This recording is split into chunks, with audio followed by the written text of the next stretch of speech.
Hi everybody, I'm Jim Skelly and this is the Global Conversation. Believe it or not, it's the 10th of our mini lectures this semester. Time seems to be flying by. I notice, by the way, that you're all very hard at work in the learning circle discussions and in the course discussions more generally. I have to say, and I want to make it very clear, I'm very impressed with the work that most of you have been doing. It's just really quite extraordinary. And you're breaking all sorts of records compared to past semesters. So keep up the good work. I do want to note, it's tough pulling these learning circle projects together. You're talking to people in a lot of different places. I do want to, we have only 3 more weeks before these projects are due. So I do hope you pull them together as soon as you can. I know that in 3 weeks, at the end of, let's see, around the 15th when they're due, a lot of people are going to be heading out for Easter holidays, and I know already that some of them are not going to be back for a couple of weeks.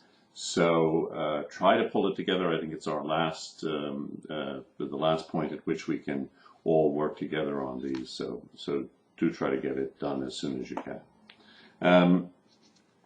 I also want to say I'm really looking forward to meeting the students at Elizabethtown College and at Juniata College. When I go to the United States later this week, I will be visiting both Elizabethtown and Juniata, and I'm very much looking forward to meeting all of you who are at those two schools. I'm quite a fan of both of them, and I'm looking forward to seeing all of you. A couple of other things. If you are, in terms of your own rhythm with regard to the class, if you're already at theme number 10, I do want to suggest to you that I'd like you to do the water use calculator. I think it'll give you a really strong sense of how much water all of us use, and it's like some of these other things, like how many planets would we need if everybody lived like you and me. And I think what's going to be significant to you is that we're going to have a lot of problems with water in the very near future. So try and do that water calculator exercise. It won't take you very long, and then post your results. There's also in theme number 10, there's an article that we've posted in PDF form by Maud Barlow called Water Commons. It plays on the same kind of theme that Garrett Hardin talks about in The Tragedy of the Commons. In this case, I think we really have to start attending to the fact that we're going to need a lot more water if we're to feed the extra, some say, 3 billion people by the year 2050.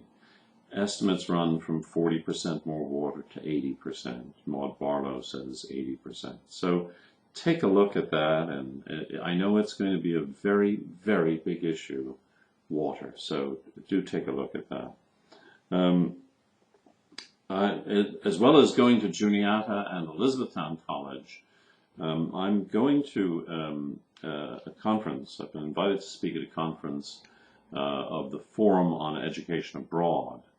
And I'm giving a conference on global interdependence and moral innocence, essentially arguing that we can no longer be morally innocent. We can't pretend we don't know about the sources of some of the issues that we're confronting in this class. I'll try and post that as the mini lecture next week so that you'll have a chance to hear it. It's a bit more theoretical than we get into usually in this class, but I think some of you in particular will find it useful. While I'm in Boston, which is where the conference is, I'm going to meet with someone I'm terribly interested to meet with, and that's the Penguin Lady. The penguin lady is Diane DiNapoli, and she's the one who wrote about the great penguin rescue. I think I mentioned this last week because of the disaster that's occurring on the islands of Tristan da Cunha in the South Atlantic. Diane DiNapoli wrote about the great penguin rescue, which occurred in South Africa 10 years ago. And what drew my attention to it was that it is a fundamental expression, this rescue effort and her subsequent efforts, a fundamental manifestation of a quality that we humans carry that we should be emphasizing more and more, and that is empathy. So I'm hoping to do an interview, which I'll also be able to post on the website with Diane DiNapoli next week. Now, there have been some very interesting discussions, I want to note, on the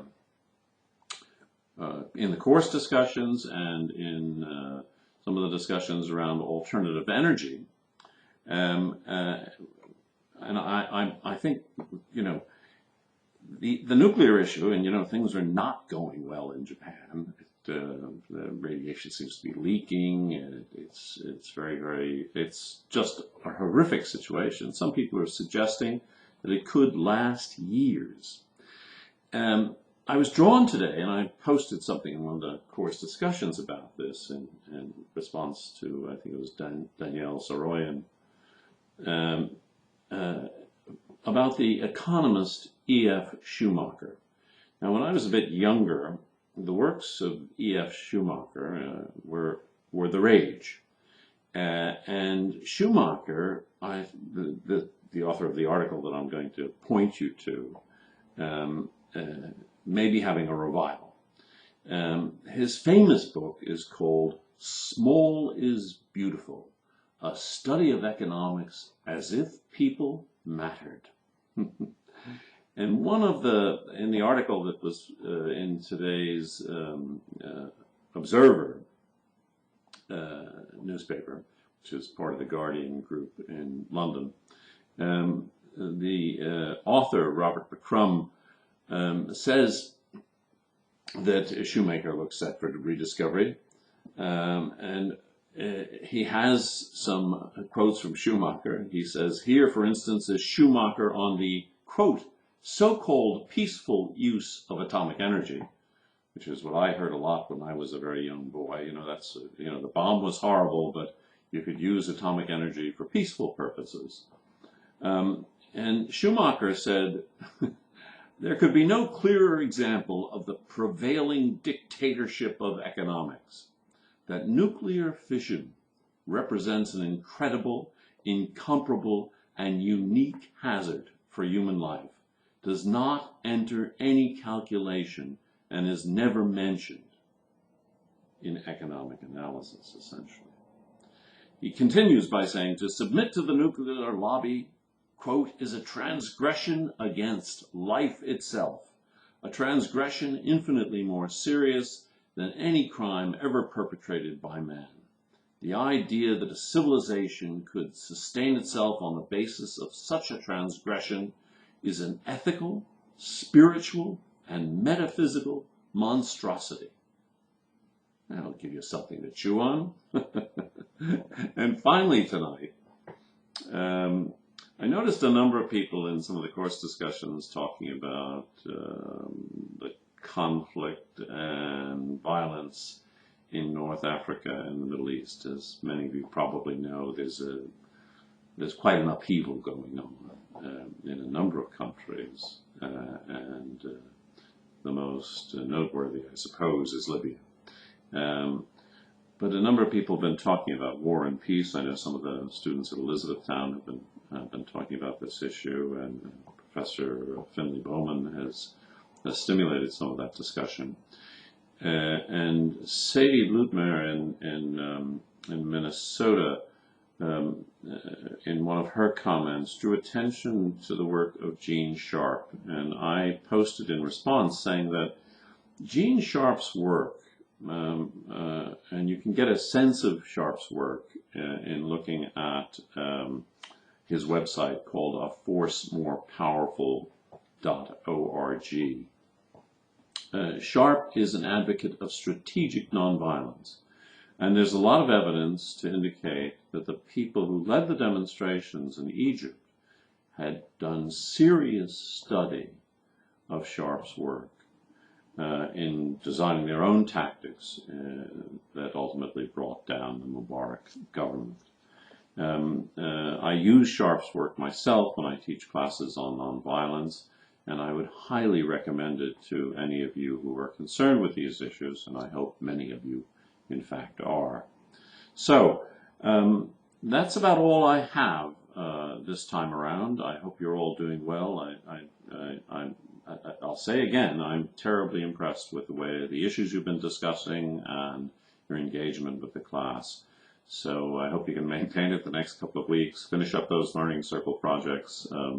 I will be sending you notes this week, those of you who I assess in terms of midterm essays, all of which I think for the most part were pretty good.